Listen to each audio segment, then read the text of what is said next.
These are two skits that provide examples of what happens when you lie on your resume. So, what would you do to be able to get the job?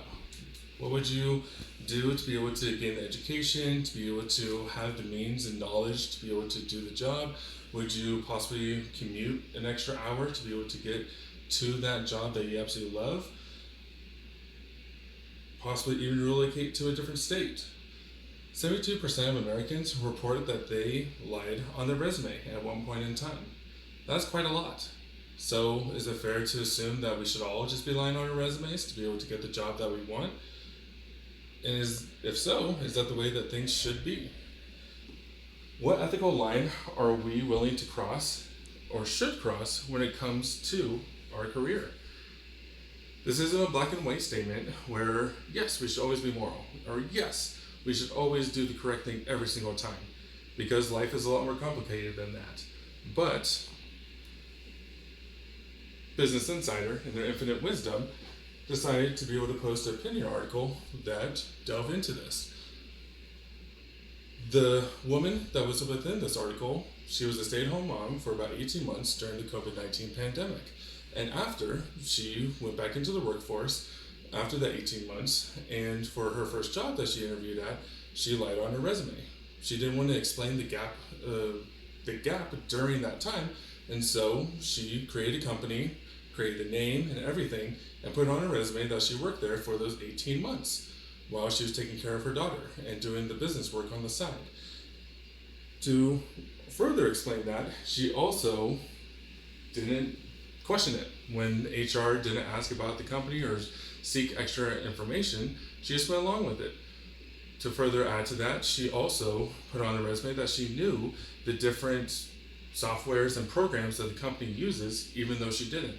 When she was hired, she took a weekend course through YouTube and a few other means to be able to understand and be able to pass any test that they may give her. And during that time of her first month or so, she was able to do the job well. And as time goes on, she explains that she is not sorry or remorse or anything about what she's done. She understood the consequences could be bad or good, and she is thankful that they are good. She's gotten 2 raises since that being hired to that job, and her career is looking bright. So in her mind, the consequences of lying were good. She was able to get a better job, more pay, and a job that she absolutely loves. The most interesting part about this article and the proposition to it is that the woman says that she would tell anyone to do the same exact thing. That line on her resume gave her a great support and a great bump up above everyone else, and so that everyone should be doing that. One quote that was within this article that stood out to me was that companies put people without the correct qualifications into positions all the time. Why shouldn't it be you? And I feel like a lot of people would really grab hold of this quote and really personalize it to their own life, because it's something we will go through. When we get turned up over someone else for a job, we start thinking like, oh, they must have gave them an extra gift card or said hi a little bit nicer than me, or start just beating ourselves up, where the only person that is going to look out for ourselves is ourselves. But at what cost should we do that? And that is the question that really came to my mind with going through this article and thinking about this entire subject of business ethics. So which way would you choose? It's very easy to say that we would do the right thing every single time. It's very easy to say that we are able to take the moral high ground and be able to be that person that 100% every single day we are on point, we're not making mistakes, we are doing it 100%. But life is a little bit more complicated than that. And because of that, I think that the bounds of this ethics is very personal. Although others may lie, cheat, steal, and even hurt others to be able to gain a leg up against others in terms of the business world, we should hold ourselves to the higher standard internally so that our internal self is not compromised. And when we compromise that self, it doesn't lead to greatness, it leads to remorse and a few other versions of regret. The first way that we do this is do not justify it. One of the major accounts of this and reasons that people justify lying is that it's okay. Other people do it, so I can do it. I'm just trying to make the ballpark even. I'm just trying to make everything good to go. I'm not trying to get ahead. I'm trying to stay relevant. The justifications are not correct. It's not based on ethics. It's not based on logic. It is based on just trying to make yourself feel good and trying to make yourself okay with what is happening. And the second part is like unto it. If everyone was lying to be able to, be even, then truth does not fully exist. And so when you go into that job interview with 20 other applicants and every single one is lying, who's not to say that they lied a little bit more than you and got the job, even though they're way, way, way worse qualified than you were? Is that correct? Is that fair? One of my favorite quotes from the movie Incredibles is by Agent Dicker. Agent Dicker is very smart and keen, where he says, if you want out of the hole, first put down the shovel.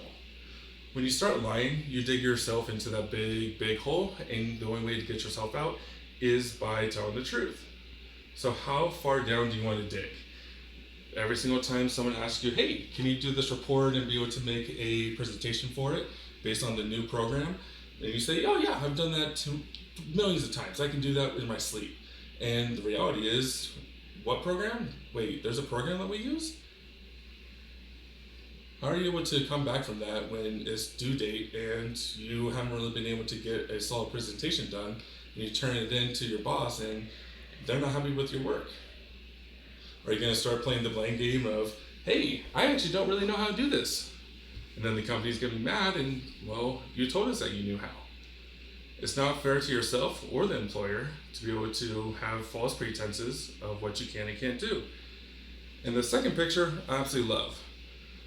Perception is always interesting in the eyes of the beholder, where the person that's running on top of every single guy underneath them is possibly lying to himself. Hey, these aren't actually people's heads. It's just my stepladder to get to the very top of the company. It's okay. I'm doing the right thing. I'm progressing myself. I'm doing great. But at what expense? The lying and cheating and so many other things that can be going on, you're just making it harder for yourself to be able to be truthful and be trustworthy in the business world. One of my favorite speakers is Dave Ramsey. And on his show, he had someone that was really struggling with this. He came on asking about whether he should or should not lie about his resume and his college education. Dave Ramsey was very, very specific and responded with, I don't care about your crooked friends. You need to be a man of integrity. Very straightforward and very simple. It doesn't matter what others do if you lose yourself trying to be them. And that is the point that we all need to come to realization with, is we can't always do the absolute correct thing, but we try to get close. And by being trustworthy, by being truthful in our resume, as well as how we interact and engage with our employers, as well as other people we do business with, it makes the difference to make sure that we are the person that they're able to fully trust and be involved in. Thank you.